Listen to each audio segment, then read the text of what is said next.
présente donc Jasmina Stevanovic, je suis chargée d'études au DEPS-DOC, donc c'est le département des études de la prospective et des statistiques du ministère de la Culture. Et j'ai en charge donc le suivi de certaines études longitudinales qui concernent donc les fréquentations des patrimoines.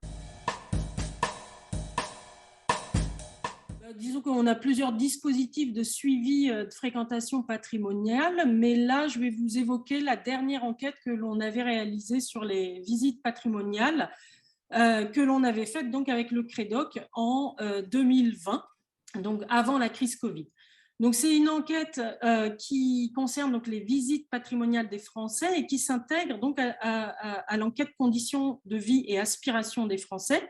Et donc, nous, tous les 2 ans environ, on intègre des questions et on interroge donc des Français sur les lieux qu'ils ont visités en distinguant ce qui est musée de ce qui est monument.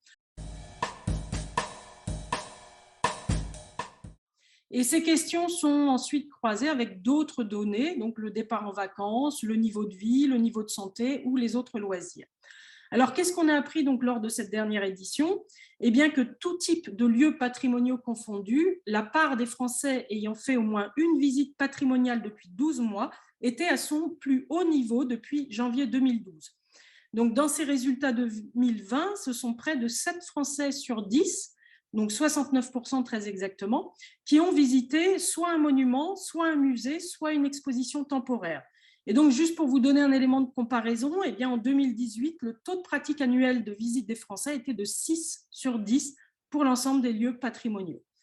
Alors, si on s'intéresse plus spécifiquement à la catégorie des musées, puisque je vous rappelle qu'on distingue les visites de musées des visites de monuments, eh bien, on va remarquer plusieurs choses. Donc, tout type de musée et exposition confondus, on a 41% des Français qui déclarent avoir visité au moins une fois une exposition temporaire ou un musée au cours des 12 derniers mois.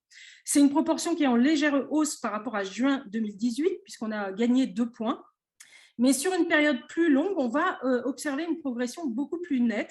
On est passé en fait de 36% en 2012 à 41% en 2020, donc on a une hausse de 5 points. Alors, globalement, l'écart de fréquentation entre les différentes catégories de musées semble se resserrer. On va voir que les musées d'art, donc beaux-arts, art contemporain, arrivent toujours en tête, mais ils sont rattrapés par les musées d'histoire et de société et civilisation. Et d'ailleurs, on observe que les musées des beaux-arts et d'art moderne perdent du terrain depuis 2016 et désormais, ils ont atteint leur niveau de citation le plus bas depuis janvier 2012. Alors, l'intensité des visites muséales varie, on le sait, en fonction des profils sociodémographiques. Donc, on va voir que ce sont les catégories aisées qui sont nettement surreprésentées parmi les visiteurs.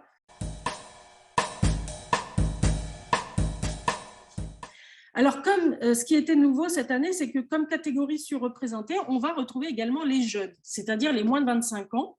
Donc, l'enquête confirme la progression des visites chez les moins de 25 ans, puisqu'on a gagné déjà 11 points par rapport à 2018. Et finalement, on va voir qu'au fil du temps, la population des moins de 25 ans s'est établie comme la population charnière des visites patrimoniales. Donc, début 2020, 52% des moins de 25 ans indiquent avoir visité un musée, contre 41% de l'ensemble de la population.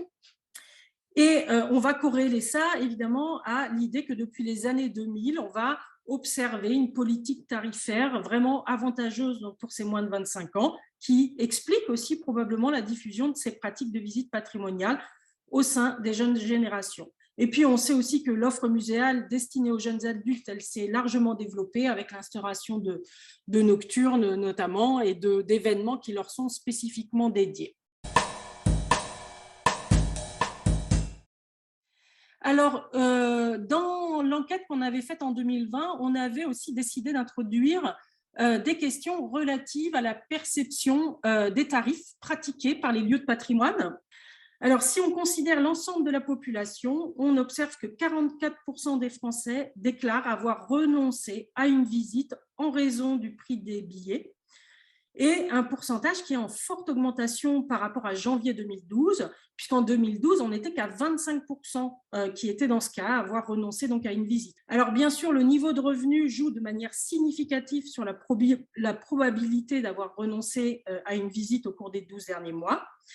Alors, comment on peut expliquer ce résultat? On va constater que pendant cette période des 10 ans écoulés, eh bien, le prix des billets d'entrée de certains musées ou certains monuments ont considérablement augmenté.